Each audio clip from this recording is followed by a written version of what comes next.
What's good, y'all? It's your boy, Justin Creever, aka Young Mummy, the mother of the streets. Y'all know how we do it. Back with another one, baby. So, get excited, because this is going to be the shit. Um, and as a special bonus, I'm not even hammered. So it should be, this should be, you should understand it. My boy Ellie, great guy, awesome guy. Big ups and props to my boy Ellie. And he's so diplomatic, you know what I'm saying? When I posted the last video, he goes, Justin, I like your spontaneity, but perhaps you want to, jot down a couple notes or what have you, right? Because when you're a little inebriated, sometimes it's a little hard to follow. Okay, in any event, okay, so um, I made that one video where I talk about the dubious nature of the Christian conception of heaven and hell, but I'm only using my own kind of philosophical refutations or arguments, but I didn't. What I failed to do, which I think is definitely important, is to discuss the theological problems, because it is not theologically accurate, okay, if we accept here, let me put it this way. In fact, I'm going to preface this with two kind of axiomatic statements. The first is, well, some people are going to get mad when I say axiomatic, but the term Judeo-Christian is a very misleading term. And even to categorize Islamic Christianity with Judaism and call them the three Abrahamic religions, it's misleading. Christianity is not a completely organic offshoot extension of Judaism. It's not. It's a in my opinion, it's a confluence of a little bit of Judaism with a hell of a lot of paganism. It just screams of Greco-Roman polytheism, paganism. And you only have to study a bit to come to that conclusion. It's just blatantly obvious. The second statement, axiom or what have you, that I like to establish is, if God is omniscient, he gets it right the first time, okay?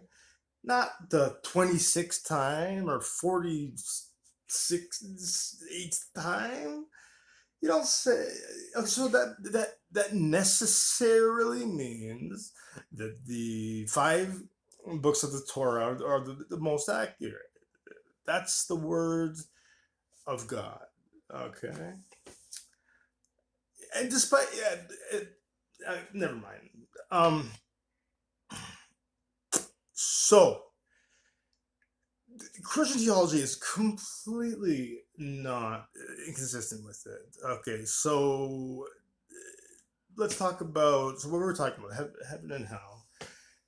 This notion is is definitely, without question, without exception, very pagan. There's no mention in the Tanakh, in the Torah, or in the entire Tanakh. Everyone goes to Sheol. Right, which the closest translation is really just the grave, and depending on your belief, you might go to chill in paradise, Gan Eden, or but you might have to endure a little bit of Gehenna, which is derived obviously from the word Gehenna or Gehinnom, the very reviled city or town on the outskirts of Jerusalem, where there was a lot of pagan shit happening and people allegedly eating babies. I can't corroborate that, but I mean, in Judea, they really, really hated this town so much that.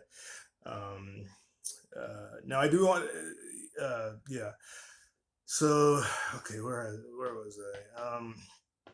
So yeah, the Christian conception is heaven and hell. It's totally inconsistent with Jewish theology, which came first with the Torah.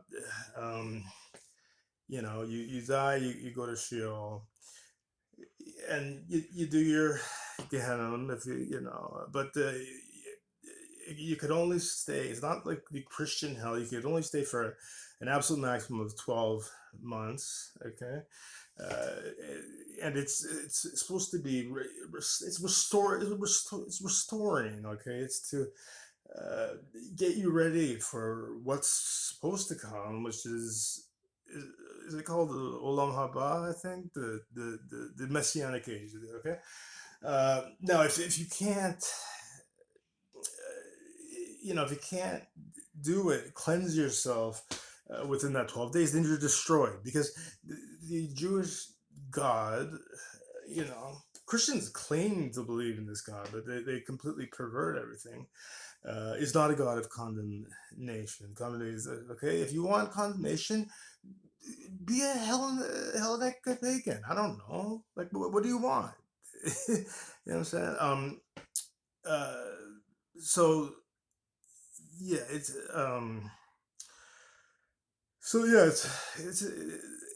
inconsistent. The person who really popularized this idea of eternal punishment was Plato, right? I'm not saying he invented it. Obviously, he didn't. But he stressed that the soul is eternal, as such, there must be eternal reward or eternal punishment. Why must there be? He didn't talk about the Christian conception of hell. I think he actually talked specifically about. If I'm not mistaken, I think he actually contextualized it. He was talking about reincarnation, but the fact of the matter remains, Plato, um, who had a big influence on the Christian praxis, really popularized that idea, which is totally pagan, totally inconsistent with the Torah, inconsistent with Judaism, inconsistent with the nature of God. So, you look at a lot of pagan religions, a lot of pagan polytheistic religions, and this concept of dualism is very prevalent. And Christianity, like I said, Christianity is a pagan religion. I'm not an expert by any means, but I have studied theology to a decent degree. I still have a lot more. I want to learn Hebrew. I have a lot to learn, but I've been studying rudimentarily for a couple of years. Uh, Christianity being the pagan religion that it is, of course they wanted to incorporate this duality. So you have this eternal good and this eternal bad, but this is it's ridiculous. It's completely fabrication, completely consistent with the Torah, God's nature. And yeah, it wouldn't happen. God, but he wouldn't allow. He would. It's construed as idolatry because he wouldn't allow evil to last forever. He would destroy it. That's what he would do. He wouldn't say, "Oh yeah, I want this evil realm to just exist forever." No. Okay, this is quintessential paganism. It's so inconsistent with Judaism. okay, which came first, well, okay, so that, incorporating that dualistic idea into Christianity, quintessentially pagan. Okay, uh, just another quick thing: the kind of pseudo quasi deification of Satan. It's also totally inconsistent, right? And ridiculous. Ridiculous. It's when you look at these pagan religions, right? Um, Shit, look at, I don't know, Hellenic and Roman polytheism. The gods are always fighting other gods, okay? And Christian being the pagan religion that it is, they wanted to give me some of this, give me some of this. I want some of this God on God action. Yeah, you know what I mean? Kind of hot. No, but straight goods. Yeah. So, I mean, what did they do? Well, they said essentially, I mean, what Christians did, uh, they just completely massacred the Torah, the Tanakh, but they do that a lot throughout the entire New Testament. So what they did is they said, okay, the snake in Genesis, the unnamed snake in Genesis, that is this character Lucifer, and he's mentioned in Isaiah. In Isaiah 14, in Isaiah 14, it mentions it's about that's the reference of the morning star, or how you've fallen, morning star. That okay, that morning star, that's a reference to Venus, right? A lot of people know that. People that study theology, or just people that have studied astrology. But later on, there's Isaiah is not talking about a fallen angel. He's referring to the fall of Babylon. And it's mentioned a couple times, in Isaiah. I don't have a Bible on me. I mean, I have a bunch, but I don't have one on me. It's all good. And the interesting thing is, when the prophet Isaiah made this, alleged uh, prophecy, because you know, when the Jews were released from Babylonian exile, that was a very important thing. That was a very important thing. When Isaiah made this prophecy about Babylon falling, the Babylon Empire didn't even exist. So prophecy, lucky guess. I don't know, but the fact of the matter is, the Morning Star reference is a reference to Venus. The the rest, from a Jewish interpretation, it refers to the fall of Babylon. It's not the fall of Lucifer. So what they did is they said, okay, that's Lucifer, and then,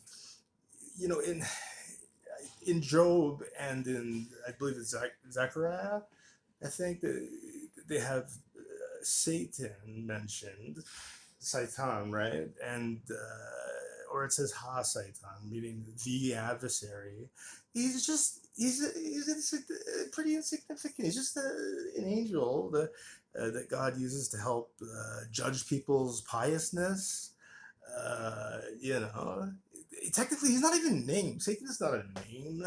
Ha Satan is the adversary. Okay, how important are you if you're not even named? You know what I'm saying? So Christians totally just butchered everything. They said, well, the snake, the unnamed snake that led to the fall of man. There is no fall of man. That's a Christian pagan concept. In the in Genesis, there's this, I don't speak Hebrew, but the term used, it's called, like, I can't pronounce it, chat or something, which means like a mistake. The literal translation is like missing the mark or coming up short, right? There's other terms like avera, which is means transgression. So what happened that episode in the Gan Eden, that actually is not sin. That wasn't sinful. For there is no fall of man. Humans are not imbued with original sin. This is Christian uh, um, pagan revisionism.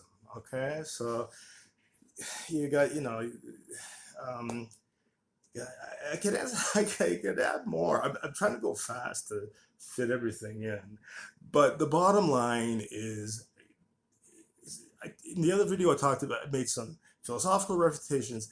In this, I'm just trying to espouse, and I'm trying to do it as quick as I can, how the Christian concept of heaven and hell is completely pagan, completely inconsistent with Judaism, the Tanakh, uh, completely.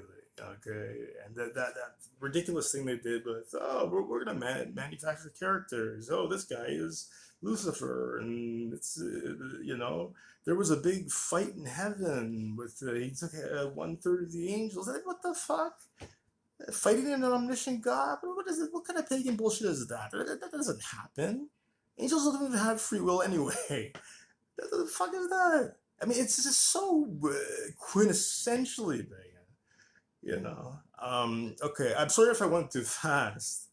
I'm just trying to fit everything in as fast as I can because I think my phone's gonna die. And I can add a few more things, but I think my phone's gonna die. I think that's sufficient enough. If you have questions, you can always hit me up. You know what I mean? So until next time, it's your boy Justin Creever, aka Young Mummy, the mother of the streets. Y'all know how we do it, baby. Y'all know how we do it. All right. Sorry. Take care, y'all. All right. Peace.